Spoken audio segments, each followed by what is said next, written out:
కొణిదెల పవన్ కళ్యాణ్ అనే నేను శాసనం ద్వారా నిర్మితమైన భారత రాజ్యాంగం పట్ల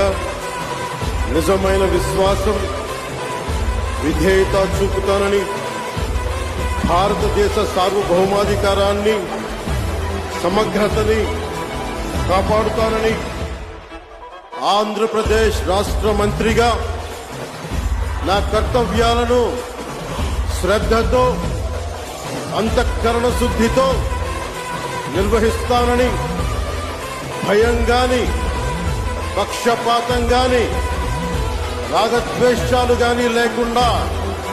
రాజ్యాంగాన్ని, శాసనాలని అనుసరించి